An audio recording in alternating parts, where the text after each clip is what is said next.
Study IQ IAS, अब तैयारी हुई अफोर्डेबल।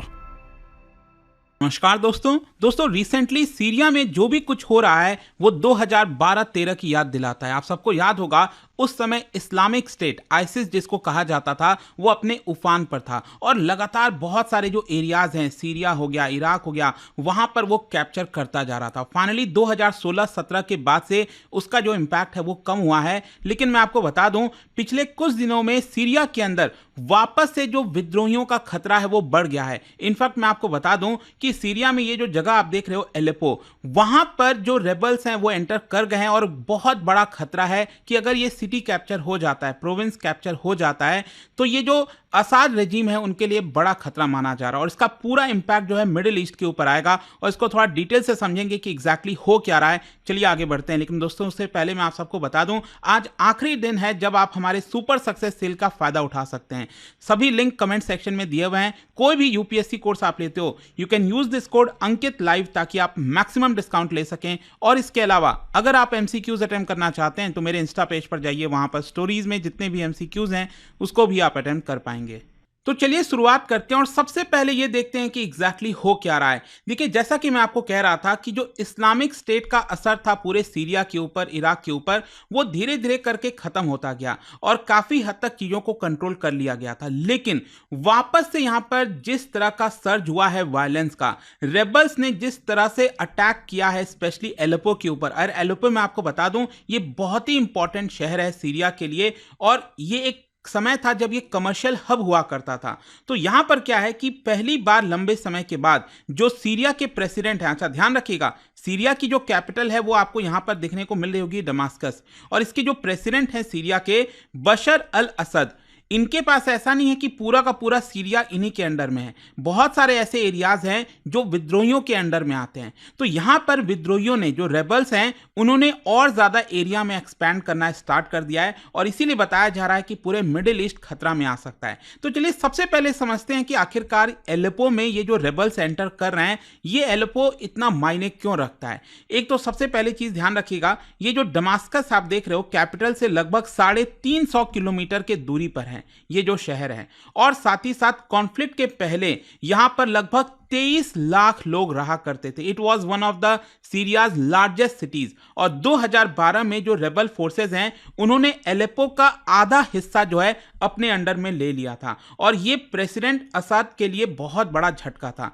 लेकिन उसके बाद धीरे धीरे 2016 के बाद से जो सीरियन गवर्नमेंट फोर्सेज हैं, मतलब असद रेजिम की जो फोर्सेज हैं, उन्होंने रशिया से मदद ली, ईरान से मदद ली और फाइनली एलेपो को अपने अंडर में वापस से ले लिया। लेकिन ये सिंबॉलिकली बहुत इंपॉर्टेंट हो जाता है क्योंकि जिस तरीके का दर्द वहां के लोगों ने सहा है, और मतलब जिस तरह की पिक्चर्स वहां पर सामने आ रही थी, बॉम्बिंग्स हो रहा था लगातार, लोग स्टारवेशन से मर रहे थे, मैसिव डिस्प्लेसमेंट हुआ था, लोग पलायन कर रहे थे वहां पर।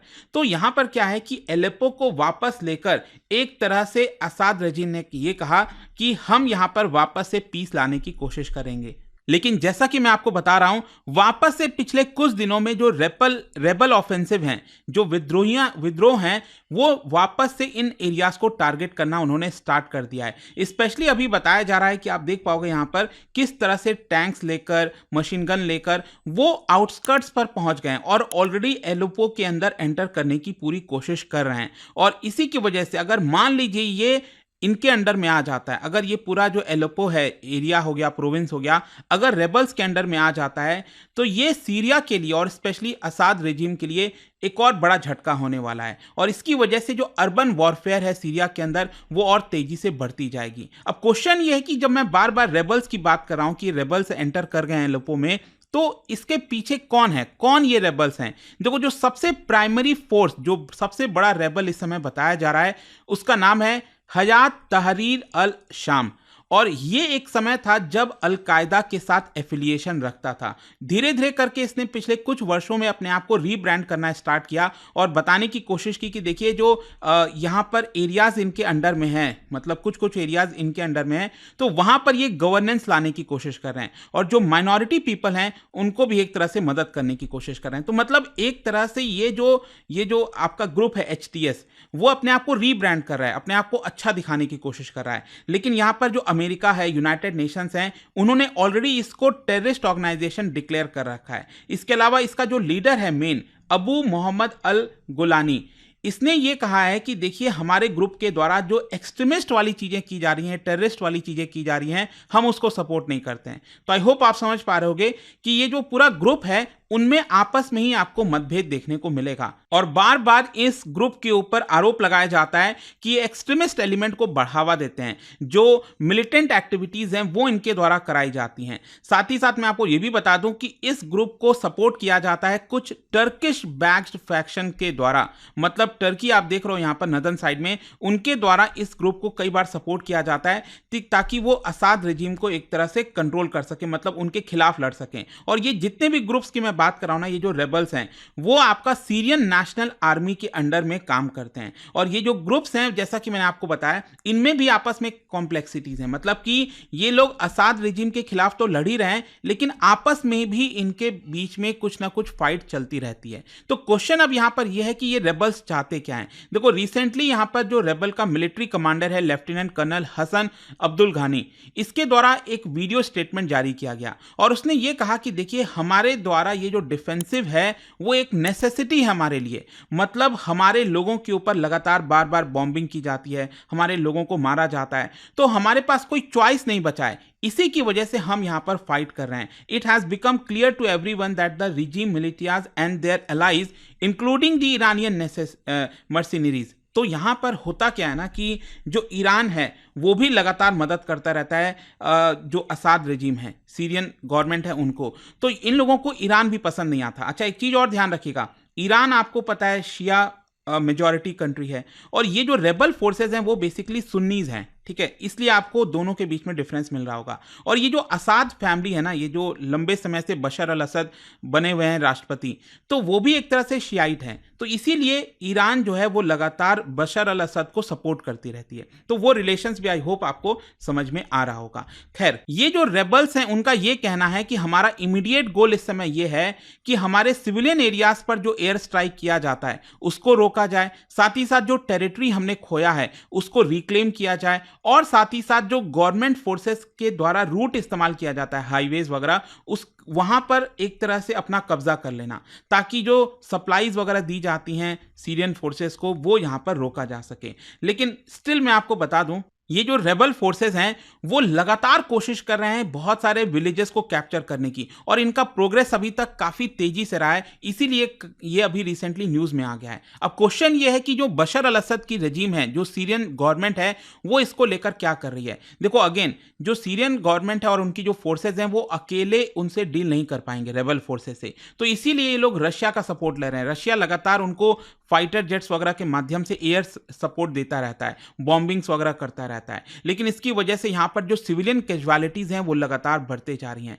फिर इसके अलावा जो ईरान है वो भी यहाँ पर सपोर्ट कर रहा है बशर अल असद रेजिम को। और इनफैक्ट मैं आपको बता दूं ईरान का जो आपको पता होगा रिवोल्यूशनरी जो गार्ड्स हैं उसका जो सीनियर कमांडर है वो भी पूरे फाइट में मारा गया है। इनफैक्ट आप देख सकते हो 2011 के बाद से, जब से सीरिया में सिविल वॉर स्टार्ट हुआ है, उसके बाद से आरोप ये लगाया जाता है ईरान के ऊपर कि उन्होंने 80,000 जो पर्सनल हैं, फाइटिंग पर्सनल, वो असाद आर्मी को प्रोवाइड किए हैं, ऐसा यहां पर बोला जाता है। लेकिन क्वेश्चन अब यह है कि जो भी कुछ इस समय सीरिया के अंदर हो रहा है इसका मिडिल ईस्ट के ऊपर क्या इंपैक्ट आएगा। देखो जाहिर सी बात है इस समय क्या हो रहा है मिडिल ईस्ट में, आप सबको पता ही है कि इजराइल और यहां पर ईरान दोनों आपस में काफी बड़ी जंग में लड़े हुए हैं। और ईरान की जो प्रॉक्सीज हैं, जैसे आपको पता होगा लेबनान में हिजबुल्लाह हो गया, गाजा में आपका हमास हो गया, तो इनके साथ अभी भी बहुत बड़े स्तर पर फाइट चल रहा है। रिसेंटली खबरें तो आई थी कि हिजबुल्लाह के साथ यहां पर कुछ डील हुई है, लेकिन वापस से इजराइल ने कुछ बॉम्बिंग किया था बताया गया, और लग नहीं रहा है कि ये डील बहुत ज्यादा लंबे समय तक चल पाएगी। और इसके अलावा यहां पर जो रशिया है वो सीरिया की सरकार को, असाद रिजीम को सपोर्ट तो कर रही थी, लेकिन अभी आपको पता होगा रशिया खुद ही फंसा हुआ है यूक्रेन युद्ध के साथ, तो यहां पर कॉम्प्लेक्सिटीज काफी ज्यादा बढ़ने वाली हैं। और इसके अलावा ऊपर टर्की भी है, टर्की का भी अपना इंपॉर्टेंट रोल है, वो भी कुछ रेबल्स को यहां पर सपोर्ट करती रहती है। तो एक तरह से जो कॉन्फ्लिक्ट है वो ओवरलैप होने के चांसेस हैं, और कई जगह आपको देखने को मिलेगा एक ही कंट्री के अंदर यहां पर जो रेबल्स हैं वो आपस में भी फाइट कर रहे हैं, एक आपस में एकजुट होकर सरकार के खिलाफ भी फाइट कर रहे हैं। फिर यहाँ पर जो अलग अलग देश हैं जैसे ईरान हो गया, उनके साइड भी फाइट चल रही है। तो ये एक मिक्स ऑफ कहते हैं ना कॉकटेल एक तरह से बनने वाला है। और इस तरह की जो सिचुएशन होती है वो बहुत ज़्यादा डेंजरस होती है, स्पेशली सिविलियंस के लिए। यहाँ पर आपको मैं बता दूं कि बताया जा रहा है रिसेंट टाइम्स में 7,000 फैमिलीज वो ऑलरेडी डिस्प्लेस हो चुकी हैं। और स्पेशली जो नॉर्थ वेस्टर्न सीरिया है ना, ये बहुत ज़्यादा संकट में है, सीरिया का नॉर्थ वेस्टर्न वाला ये वाला पार्ट। तो वहाँ पर फिर से बताया जा रहा है कि जो 4 मिलियन पीपल एक तरह से रहते थे वो एक तरह से डिस्प्लेस हो सकते हैं और वापस से जो आपको पता है पलायन वगैरह स्टार्ट हो जाता है, वो भी होने के चांसेस हैं। तो क्वेश्चन ये है कि इससे सबसे बड़ा खतरा क्या हो सकता है, मैं आपको बताता हूं। आपको मैंने इस्लामिक स्टेट की बात कही थी 2012 11-12 के बाद से जो आईसिस है इस्लामिक स्टेट, वो यहां पर काफी ज्यादा उग्र हो गया था, लेकिन 2016-17 से उसको कैसे भी कंट्रोल किया गया। अभी भी मैं आपको बता दूं इस्लामिक स्टेट को डिफीट तो कर दिया गया है, लेकिन वो अपने स्लीपर सेल्स के माध्यम से वर्क करते रहते हैं, ऑपरेट करते रहते हैं। तो अभी अगर उनको ऐसा लगेगा कि जो रेबल फोर्सेस हैं उनको कामयाबी मिल रही है सीरिया के अंदर, एलेपो अगर वो कैप्चर कर लेते हैं, तो यहां पर हो सकता है कि इस्लामिक स्टेट वापस से एक तरह से रीग्रुप हो जाए और अपने एक्टिविटीज को एक्सपैंड कर दे। और इस्लामिक स्टेट आपको पता है कि यहां पर धीरे धीरे अगर अपना आपको बिल्ड करना का स्टार्ट किया और वापस से 2012-13 वाली चीजें रिपीट हुई, तो पूरा मिडिल ईस्ट एक तरह से संकट में आ सकता है। तो अब देखेंगे यहां पर होगा क्या एग्जैक्टली, बट आई होप कि जो पूरा टॉपिक है वो आपको समझ में आ गया होगा। और जाने से पहले ज्योग्राफी मैप से रिलेटेड एक क्वेश्चन है, यहां पर 2 स्टेटमेंट दिया है, आपको बताना है कौन सा करेक्ट है और इसका राइट आंसर आप सबको बताया मेरे इंस्टाग्राम पर तो मिलेगा ही। वहां पर अगर आप नहीं हो कोई बात नहीं, टेलीग्राम से ले सकते हैं इसका सही उत्तर। मैं कई सारे जो एमसीक्यूज हैं वो यहां पर स्टोरीज में डालता रहता हूं। अगर आपको पीडीएफ है तो टेलीग्राम पर आइए, अलग अलग सोशल मीडिया पर आप जुड़ पाओगे। और जैसा मैंने आपको बताया, अगर आप यूपीएससी की तैयारी कर रहे हैं, कोई भी बैच चाहते हैं, you can simply use this code Ankit live to get maximum discount. And I hope कि वीडियो आपको पसंद आया होगा। मिलता हूं आपसे next time, till then thank you very much, see you soon. Study IQ IAS, अब तैयारी हुई अफोर्डेबल।